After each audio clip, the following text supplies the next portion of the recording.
Greetings, I'm Bill Kleitke, and I'd like to welcome you to today's edition of Neighborhood Beat. Our show today looks at the state of disability in our area and accessibility. Our guests are Mr. Mike Bullis, who's Executive Director of the Image Center of Maryland, of Central Maryland, and Ms. Amanda Taylor, who's an independent living specialist and travel trainer with the center. So welcome to the show. Thank you. First of all, Mike, can I ask you, what is the mission of the center? The mission of the Image Center for people with disabilities is to help people with disabilities live independently in the community. Great. Thank you. Thank you. And Amanda, what do you do for the center? I'm an independent living specialist and travel trainer, which means I do independent living skills with individuals. I also travel train, so I teach people to use the MTA's public transportation system, the buses, the light rail, the subway. We do a number of things. We all kind of wear a number of hats at the Image Center. So I also work with our independent living assistive technology program. Sometimes I volunteer with the youth transition program as well. So a number of things in the office. Very busy. Yes. Thank you. Thank you. Mike, let's talk more about the center. But first, could you tell us a little bit about your background and experience? Well, my background is sort of twofold. I've spent about 35 years out either in business, as I used to buy and sell restaurants. I had a mediation service. I've done a lot of things in business over the last 30 years or so. And then the other part of my time I spent as a rehabilitation teacher.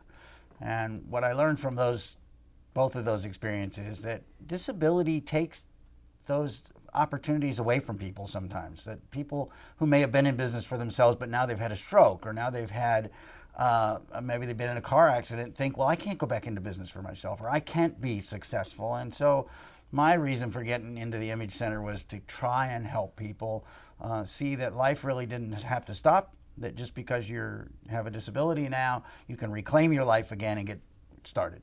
Oh, that's great. That's great. And how long have you been with the center? We just opened our doors a year ago, February, so we're just into our second year now. The Image Center is the independent living center that serves this area, and it's brand new. Right. Yeah. And Amanda, have you been with the center since it started also? I've actually only been with the center since January, so just a few short months, but have loved every second of it. And my background a little bit, I can Please. talk about. I worked as an autism therapist for 4 years with a private company. I was contracted to individual families. I also worked in the public school system in Anne Arundel County as a teacher's assistant. I graduated from Goucher College, so I volunteered with the Disability Initiative program there.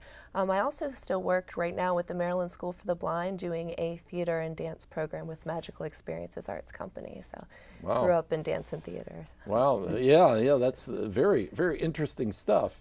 And it seems to all contribute to what you're doing as an independent living specialist. Absolutely, definitely. My background is mainly with children. This is the first experience with adults on a daily basis.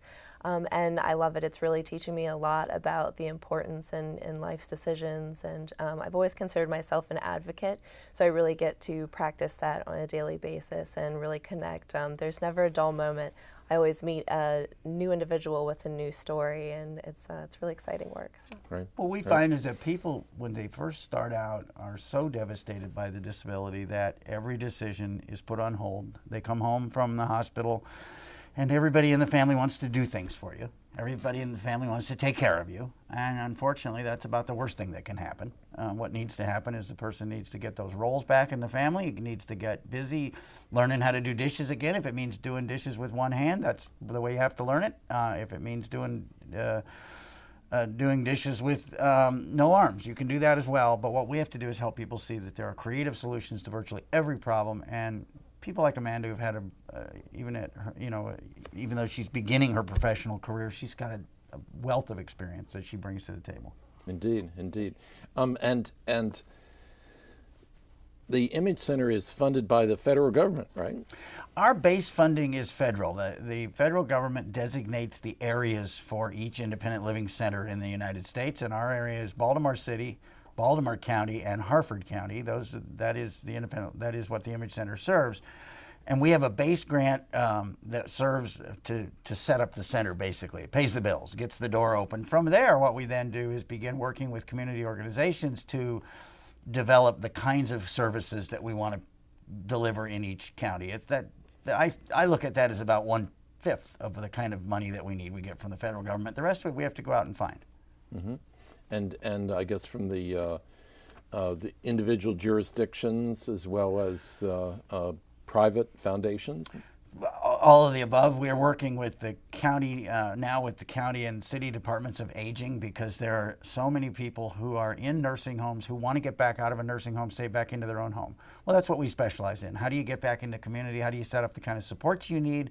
How do you set up the kinds of things that are going to help you get out of that nursing home and back home again? It saves the state taxpayers money, because obviously the cost of nursing homes is several $1,000s a month. Cost of being in your own home in some cases is $50 a month. So the more we can do of that, the more we can help taxpayers by reducing their burden. Absolutely, absolutely. So you're really returning the taxpayers' dollars. Yeah. Yeah. The center really helps people with disabilities live independently. Yeah, we don't develop group home situations. We really want people to live in the community. We want them to be a part of the community. So our goal is to say to folks, you can take charge of your life again. That's the hardest thing about disability, is that it says to you, because we all believe this, it says if I'm disabled, somebody's going to have to do for me. Somebody's going to have to take care of me. Somebody's going to have to essentially, I can't live my life anymore. And what we say to people is, look, you can take charge of your life again. We just have to help you do that, get control of your life, get back to work, and have a job and a boss to hate just like everybody else. Indeed. And the sooner you get back to work, the better, by the way. Sitting around after major disability or laying around is a real problem, and the likelihood that you'll ever go back to work diminishes every day you stay home. Yeah, indeed. And the dilemma is that for people with disabilities, they have a low median income.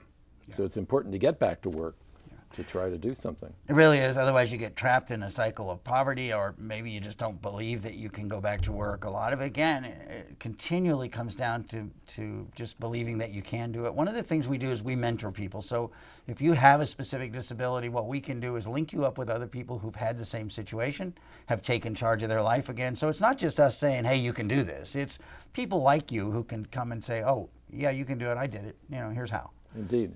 And so that's one of the things you help them with, Amanda. Yes, absolutely. And I think really the community thrives so much in Baltimore when a member does get back in the community and start giving, start volunteering, start working. So I do help individuals directly, that want to do a volunteer project, want to get back into the workforce. And especially with the travel training, I'm teaching them to be more independent, go where they want, when they want, at their own pace, but in their own time. So whereas before you may have had to rely on someone for a ride or, paratransit services, now you can go and say, okay, great, I'm going to go do this volunteer activity. Maybe I want to grab a bite to eat with friends afterwards, and you're at the liberty now because you have these skills, you have this knowledge and this foundation that you're more comfortable within the community. So the travel training is an interesting concept. I guess that would cover the gamut from working with someone who has vision problems, finding how to catch a bus. Absolutely. And we don't necessarily provide orientation and mobility training for someone with vision problems, but we do provide like a general knowledge of the system, getting around. But we are a cross-disability organization, so we serve, the gamut, including mental health disabilities. So it's really tailored to the individual's needs. Yeah, we can even work with seniors who may not regard themselves as having disabilities, but who, as they get older, not being able to drive anymore, and think to themselves, maybe I need to take the bus. Give us a call, because we can come out and work with you, help you get comfortable. A lot of people have never taken a bus before. I'm afraid of it. They don't know what's on that big bad bus, and we can kind of take the fear levels away and help people get comfortable and help them figure out which routes they want to use to get back out again. Travel is so essential to freedom. Absolutely. If you're isolated in your home and you can't get out, it's just the same as being in a prison. And as people get older, it becomes a real trap to just stay home. So give us a call if you're starting to feel trapped, because we want to help you get out, get moving, and reclaim your life again. Yeah, good point. How can someone get in touch with you? They can call our center at 410-982-6311 or drop us an email at info@imagemd.org. Go to our website if you'd like and look around. There's some blogs there. There's some good information about the kinds of services we have and information about our staff. So that's www.imagemd.org. Yeah, it's a great website. People should check it out.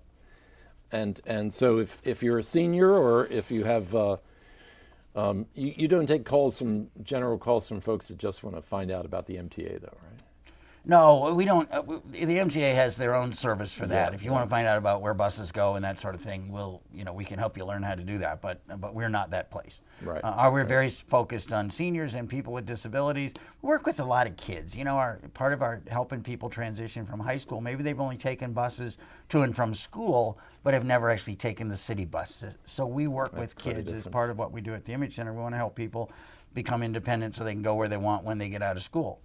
Yeah, yeah.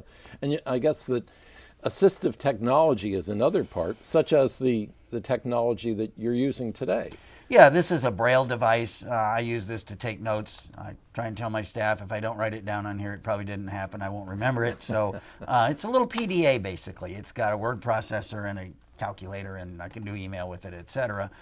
It's expensive technology. So one of the things that we do at the Image Center, we have a block of money. People are welcome to call us because we have a block of money that we can spend every year to help people get the kinds of technology that they need. Wonderful. Or we can help you find the resources to help pay for that. So we don't pay for it all. We have a small pot of money, and if we can spread it, we spread it out as far as we can by looking for other sources to help us. We can also help people with ramps. If you have a home that maybe you need to get ramped in order to get your wheelchair in and out of that, give us a call because we can help with those kinds of expenditures as well. Yeah, yeah. Amanda, thank you, Mike. Amanda, could you give us some examples of folks that the center has helped? Oh, sure, absolutely. Well, I have a great success story actually of a travel trainee, a young man who wanted to learn to go to work and go to school from his home and from school to work, specific routes, but basically entered into a work training program, graduating high school, and was really kind of unsure about how he was going to navigate the system, but independently is working really wonderfully on the buses and even the light rail and the metro. So he has learned completely to travel from home to work and back. It was a really great story because his mom was a little unsure of, will he make it there, right, exactly. But then one weekend he said to her, Mom, I'm going to ride the subway today. I'm going to go to the movies with my friends and catch a movie. We had not planned this route at all. We hadn't practiced it. And Mom was a little, nervous, of course. But she packed him some sandwiches. He got on the subway completely independently, went to the movie, saw the movie with friends, returned home in one piece. So, it was a really great thing to hear that we didn't practice this route at all, but just riding the subway, seeing landmarks that he'd known, saying, oh, I know this, I've been here before. It gave him the confidence and the independence that he needed to be able to enjoy a social leisure activity. So. And he's going to take off from there. Exactly. The possibilities are really endless once you have those skills in place. And I have a number of individuals that I can see really furthering their future. I have another student who, we're travel training, we're out on the bus and we're learning how to get to a school location, but in conversation realized, maybe she needs a little bit more help, being a self-advocate, for herself and her school and voicing her needs. And I was able, to help fight and get her assistance with a placement exam so she can go to school and further her education, further her career eventually it's a trade school. So it's going to be really amazing. And just to see the look on her and her family's faces saying, thank you for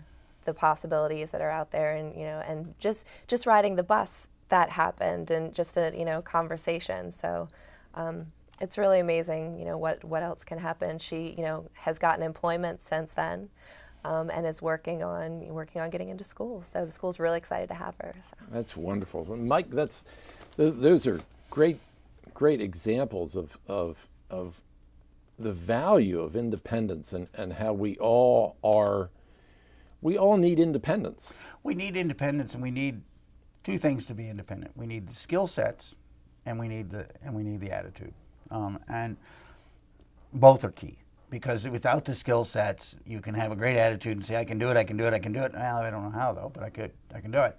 But also, if you just focus on the skills, sometimes if you don't believe you can go take a bus, if you don't believe that you can work, then you're not even going to focus on the options. So what we try and help people do is grab a hold of life again by believing that they have the skill, they can get the skills, and by having an attitude that says, I can take my life back again. It's going to be really key as baby boomers get older. None of us are going to just stop aging. We're all going to need things as we get older, and baby boomers are going to have to learn how to fix their house up so they can stay in it. None of us want to go to nursing homes, so we're going to have to help people as they age gracefully, age in place, age in your own neighborhood. That's what it's all about. Amen. And to age in your own neighborhood, however, things have to be accessible. Oh, they really do. And we're going to have to, we're making a lot of progress. If you look at where we were 30, 40 years ago in terms of ramps and accessible restaurants, et cetera, we've made a lot of progress, but we still also have a long way to go. We have so many buildings that people in wheelchairs, for example, or with walkers can't get in and out of. We have, but as they get remodeled, we're going to slowly but surely eat away at that. And it's become more and more becoming a business decision, because as businesses realize that the people who are coming to their business are aging, they're going to make more and more things accessible to folks. If you can't get into the store, how can you spend money? Exactly. Yeah, exactly. And I think more and more businesses are realizing that it really is a common sense issue of dollars and cents. Yeah, well, maybe that will help get rid of a lot of the stuff in the aisles in various stores too, because if you can get in the store, it's one thing, but you've got to be able to get down the aisles. Get down, that's right. Yeah. That's right. And people just don't think, but we are glad, by the way, if organizations want us to come and do an accessibility site survey to help them figure out exactly what could we do to make our business more accessible, we'd be glad to come out and take a look at those kinds of things and kind of help people proceed. For us, every time we can make a place accessible, that's another youth or another adult who's going to be able to get in and out and live independently in that community area. We work a lot with kids, and these kids, high school kids, are growing up to see a world that's different than the one I grew up in. They're growing up to see a world where they expect to be able to get in and out of businesses. They expect to be able to work. They expect that their life is going to be simple, and we need to help them make that dream come true so that they can become the taxpayers we want them to become. Absolutely, absolutely. So to find out, to set up a time for you folks to come out and take a walk through or a ride through the business, they should just call you? Again, just call the main number and Okay. talk to me. We'll set it up, figure out exactly what you need and how we can help. Everything's going to be different. Every business is going to be different in terms of how we want to look at providing that kind of a service. So just give a call and we'll talk it out. Right. Team program. You work a team program. How does that work, Amanda? For the team or the teens, you said? Teen. The teen program. Yeah, the teen program. So the Youth Transition Program, it's an excellent program. I think our youngest is 14 years old right now. But we have a number of things. We have a Teen Connect Night, which is on Friday nights, and it's a social opportunity for boys and girls to get together. And we do a number of things, including dance parties and pizza parties, and we also have time to kind of discuss, and it's really amazing. I went recently, and they're friends. You really see friendships bonding and real relationships bonding between the teenagers.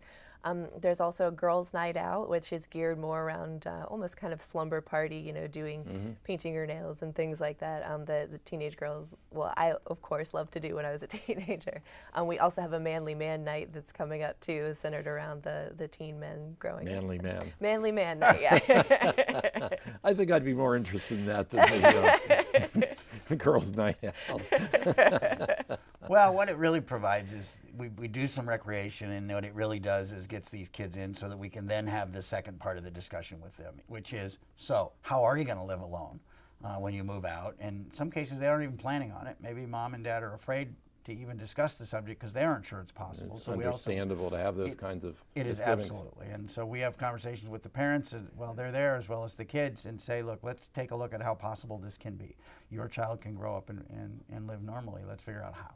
Yeah. There's so much value to the individual also. It's maybe there's a traditional way of doing something, but there's a different way that I need to do it or you need to do it. And we just need to find that way. We need to problem solve and figure out the absolute best way to do things. And even with businesses and the rest of society, making them realize, this is the way to do it. It may not be the way that you or I do it, but this is what this individual needs. And the value and the opportunities that come out of that are immeasurables. Absolutely, and we're a diverse country, and folks need to understand and to act on that diversity and to make it easier for all of us to exist in this country. I want to return to accessibility again. Every time I go to a food store and park in one of those parking lots, I see somebody who has parked stupidly and either blocking the ramp, the entrance to the ramp, or partially, blocking or just the ultimate fiasco, which is somebody stopping in a disabled parking space with, who's not entitled to be there. How can our viewers help? Well, obviously, if you're one of those people that you just saw park, then stop it. But beyond that, look, it really is a matter of educating yourself when you see the signs for accessible disability parking. It's because they're needed by folks. They're needed by your elders. They're needed by people who are maybe your age but who have disabilities and need to park close to the store. It's an education issue. I think people somehow feel put upon occasionally and feel like, that place right there by the door, I really would like to have it. But it's a politeness issue. My mama didn't raise kids to behave that way, and neither did yours, So we're just trying to help people understand that really it is about accessibility for people who need that service. Yeah, indeed. How do your programs differ between the city and the county and Harford County? They really, each county Department of Aging we work with a little bit differently because they're all different sources. But we work with Harford County, for example. We actually have a satellite office out there where we work with teen programs because there's so much interest in teen activities out in Harford County.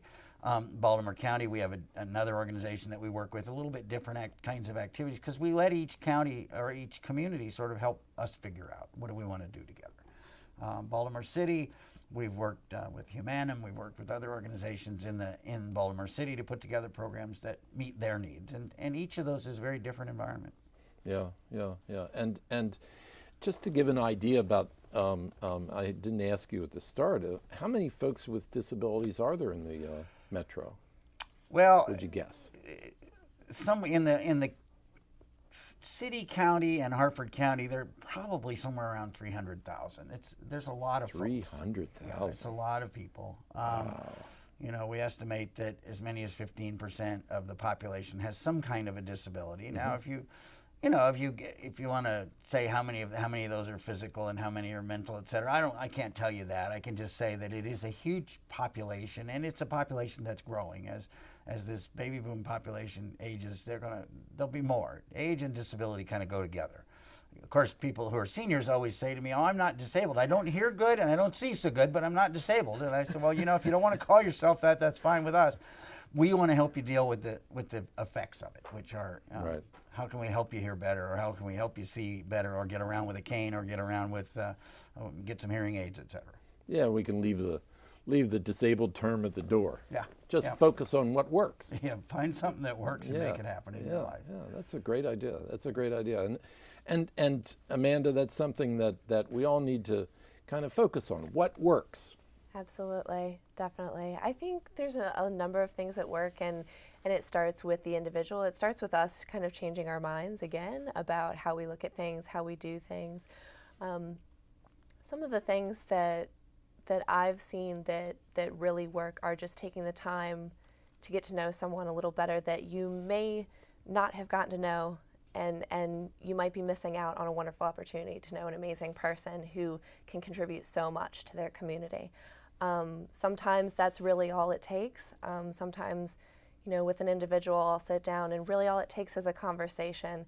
And once you make that connection, you build trust, you build a relationship, you build something that can really turn into something much bigger. And you may not have ever thought that it was going to go that way. You might be meeting about benefits, you might be meeting about a housing situation, you might be meeting about transportation or other needs, but the next thing you know, the real personality comes out and the real story comes out, and then you realize how much this person has to offer the rest of the world. So. Thank you. That's a very positive thought for all of us to keep in mind today.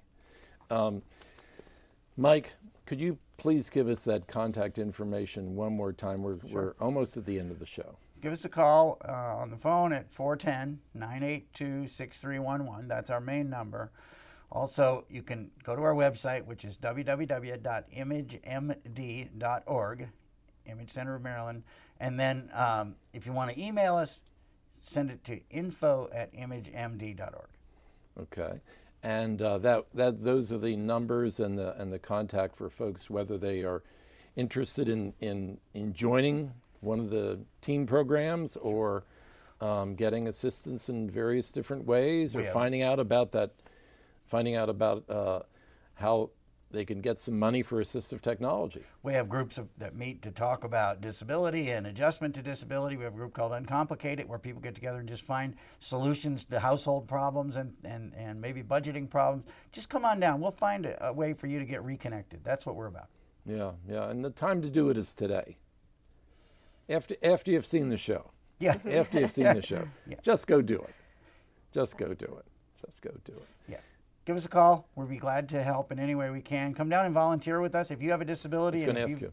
Yeah, and if you've overcome that and have moved forward in your life, come and share that with other people. People need encouragement. People need to know how you made it, and your story can inspire other people to move forward as well. That's really what we're about, is really pulling together human capital. We believe in relationship. Relationship is key. Absolutely. Uncomplicated is a really great opportunity for that also. It's the second and fourth Monday of every month from 3:30 to 5:30 right in our office. It's kind of a coffee talk discussion group. It is member-led, so any issue that arises with our members, we discuss it, we work through the issues together. Sometimes we have presenters come in. We recently had a self-defense That's great. presentation. And you come back and tell us about that. Okay, We've got to cut it off now, unfortunately. For Neighborhood Beat, that's all we have time for today. I want to thank our guest, Mr. Mike Bullis, who's Executive Director of the Image Center of Central Maryland. Thank you, Mike. Thank you. And Ms. Amanda Taylor, who's an independent living specialist and a travel trainer with the center. Thank you. Thank you. For Neighborhood Beat, that's all we have time for today. I want to thank you for tuning in. Let's try to be a good neighbor out there in all of our neighborhoods, and we'll see you next time.